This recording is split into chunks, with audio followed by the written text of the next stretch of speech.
சிலர் அதிகமாக பேச மாட்டார்கள். அவர்கள் கூட்டத்தில் இருந்தாலும் அமைதியாக இருப்பார்கள். அவர்களைப் பார்த்து உலகம் பல தவறான முடிவுகளுக்கு வருகிறது. அவருக்கு கான்ஃபிடன்ஸ் இல்ல, அவர் போரிங், அவர் வீக். ஆனால் உண்மையில் எப்போதும் அமைதியை விரும்புகிற மனிதர்கள் சாதாரணமானவர்கள் அல்ல. அவர்களின் மனம் மற்றவர்களை விட ஆழமாக செயல்படும்.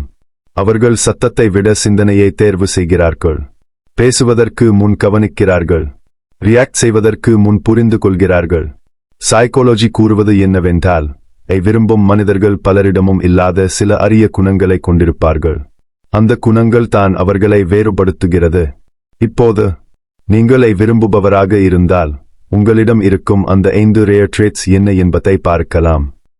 முதலாவது, நீங்கள் ஆழமாக சிந்திப்பவர். பலர் ஒரு விஷயத்தை பார்த்தவுடன் உடனே ரியாக்ட் செய்து விடுவார்கள். ஆனால் அமைதியை விரும்பும் மனிதர்கள் அவ்வளவு சீக்கிரம் பதில் சொல்ல மாட்டார்கள். அவர்கள் அப்சர்வ் செய்வார்கள், அனலைஸ் செய்வார்கள், பிறகு தான் முடிவு எடுப்பார்கள். ரிசர்ச் கூறுவது என்னவென்றால், இன்ட்ரோவர்டட் மற்றும் குவைட் பர்சனாலிட்டிஸ் கொண்டவர்கள் அதிகமாக ப்ரோசஸ் செய்வார்கள். அதனால் அவர்கள் சாதாரண விஷயங்களில் கூட டீப்பரை காண்பார்கள். உதாரணமாக, ஒரு நண்பர் திடீரென குளிர்ச்சியாக நடந்து கொண்டான். பலர் கோபப்படுவார்கள். ஆனால் நீங்கள் மாதிரி மனிதர்கள் உடனே சண்டை போட மாட்டார்கள்.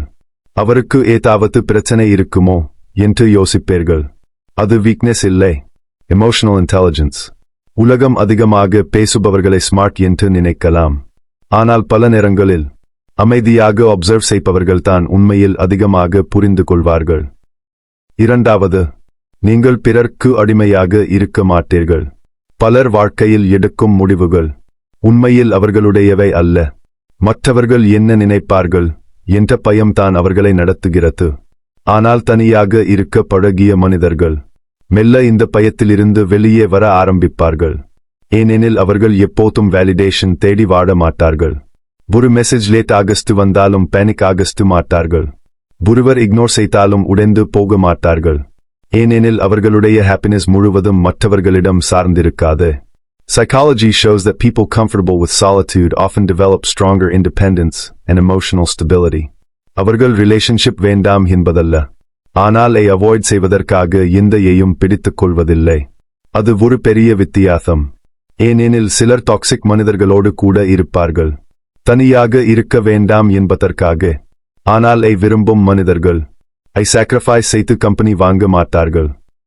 மூன்றாவது, உங்களிடம் ஆழமான சிந்தனை திறன் இருக்கும்.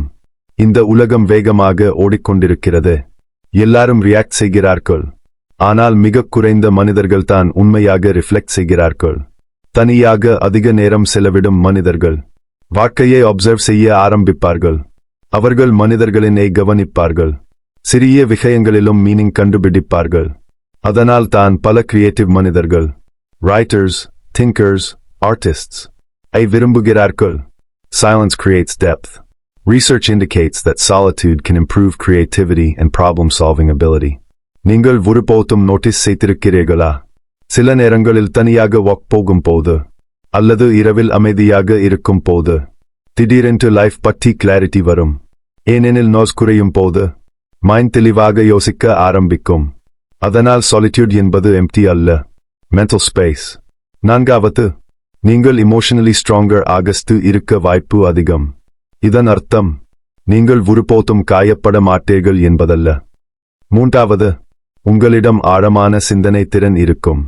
இந்த உலகம் வேகமாக ஓடிக்கொண்டிருக்கிறது. எல்லாரும் ரியாக்ட் செய்கிறார்கள். ஆனால் மிக குறைந்த மனிதர்கள் தான் உண்மையாக ரிஃப்ளெக்ட் செய்கிறார்கள். தனியாக அதிக நேரம் செலவிடும் மனிதர்கள் வாழ்க்கையை அப்சர்வ் செய்ய ஆரம்பிப்பார்கள். அவர்கள் மனிதர்களினை கவனிப்பார்கள். சிறிய விஷயங்களிலும் meaning கண்டுபிடிப்பார்கள்.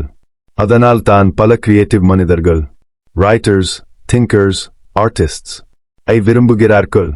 Silence creates depth. Research indicates that solitude can improve creativity and problem-solving ability. நீங்கள் ஒருபோதும் நோட்டீஸ் செய்திருக்கிறீர்களா? சில நேரங்களில் தனியாக வாக் போகும் போது அல்லது இரவில் அமைதியாக இருக்கும் போது திடீரென்று லைஃப் பற்றி கிளாரிட்டி வரும். ஏனெனில் நோஸ் குறையும் போது மைண்ட் தெளிவாக யோசிக்க ஆரம்பிக்கும். அதனால் சாலிட்யூட் என்பது எம்டி அல்ல, மென்டல் ஸ்பேஸ். நான்காவது, நீங்கள் இமோஷனலி ஸ்ட்ராங்கர் ஆகஸ்ட் இருக்க வாய்ப்பு அதிகம். இதன் அர்த்தம் நீங்கள் ஒருபோதும் காயப்பட மாட்டீர்கள் என்பதல்ல. நான்காவது, நீங்கள் unnecessary-வை அவாய்ட் செய்வீர்கள். அமைதியை விரும்பும் மனிதர்கள் சின்ன விஷயங்களுக்கு ஃபைட் செய்ய மாட்டார்கள். அவர்கள் எனர்ஜி வேஸ்ட் செய்ய விரும்ப மாட்டார்கள். சைக்காலஜி கூறுவது என்னவென்றால், காம் பர்சனாலிட்டிஸ் கொண்டவர்கள் இமோஷனல் அதிகமாக இருப்பார்கள். யாராவது உங்களை ப்ரொவோக் செய்தாலும் உடனே எக்ஸ்ப்ளோட் ஆகாமல் நீங்கள் அமைதியாக இருப்பீர்கள். அதனால் சிலர் உங்களை வீக் என்று நினைக்கலாம். ஆனால் உண்மையில் ஒவ்வொருக்கும் ரியாக்ட் செய்யாமல் இருப்பது மிகப்பெரிய பவர். ஒரு லயன் ஒவ்வொரு நாயின் குறைக்கும் பதில் கொடுக்காது. நீங்களை தேர்வு செய்கிறீர்கள் என்றால் அது நீங்கள் தோற்றுவிட்டீர்கள் என்பதல்ல. அது எது worth your energy என்று உங்களுக்கு தெரியும் என்பதற்கான அடையாளம். ஐந்தாவது, நீங்கள் மிகவும் லாயல் மற்றும் ஜென்யூன். விரும்பும் மனிதர்கள் அதிகமான ரிலேஷன்ஷிப்ஸ் வேண்டும் என்று நினைக்க மாட்டார்கள். ஆனால் அவர்கள் கனெக்ட் ஆகும் மனிதர்களை உண்மையாக கேர் செய்வார்கள். Research shows that quiet personalities often build fewer but deeper relationships. அதனால் தான் நீங்கள் எல்லோருடனும் ஓப்பன் ஆகஸ்ட் மாட்டீர்கள். ஆனால் once நீங்கள் யாரையாவது ட்ரஸ்ட் செய்துவிட்டால் அவர்களுக்காக முழுமையாக இருப்பீர்கள். நீங்கள் ஃபேக் அட்டென்ஷன் கொடுக்க மாட்டீர்கள். ஃபேக் காம்ப்ளிமெண்ட்ஸ் சொல்ல மாட்டீர்கள். ஆனால் உங்கள் பிரசன்ஸ் itself ரியல். இந்த உலகத்தில் லவுட் பர்சனாலிட்டிஸ் நிறைய இருக்கிறார்கள். ஆனால் ஜென்யூன்லி கேரிங் மனிதர்கள் மிகவும் குறைவு. அதனால் விரும்பும் நீங்கள் பலரால் புரிந்து கொள்ளப்படாமல் இருக்கலாம். ஆனால் அதனால் நீங்கள் ராங் இல்லை. நினைவில் வைத்துக் கொள்ளுங்கள், அமைதி என்பது எம்ப்டினஸ் அல்ல, அது டெப்த். எப்போதும் அதிகமாக பேசுபவர்கள்தான் பவர்ஃபுல் என்று இல்லை. சில நேரங்களில் அமைதியாக இருப்பவர்கள்தான் அதிகமாக உணர்கிறார்கள், அதிகமாக புரிந்து கொள்கிறார்கள், அதிகமாக சிந்திக்கிறார்கள். அதனால் நீங்கள் விரும்புபவராக இருந்தால் உங்களை மாற்ற முயற்சிக்க வேண்டாம். உங்கள் அமைதி உங்கள் வீக்னஸ் இல்லை, அது உங்கள் ரேர் ஸ்ட்ரென்த். இந்த மாதிரி சைக்காலஜி இன்சைட்ஸ் மற்றும் ஹிடன் பர்சனாலிட்டி ட்ரூத்ஸ் பற்றி மேலும் தெரிந்து கொள்ள விரும்பினால் இந்த சப்ஸ்கிரைப் செய்யுங்கள். நீங்கள் புரிந்து கொள்ளும் அந்த நாம் மீண்டும் சந்திப்போம்.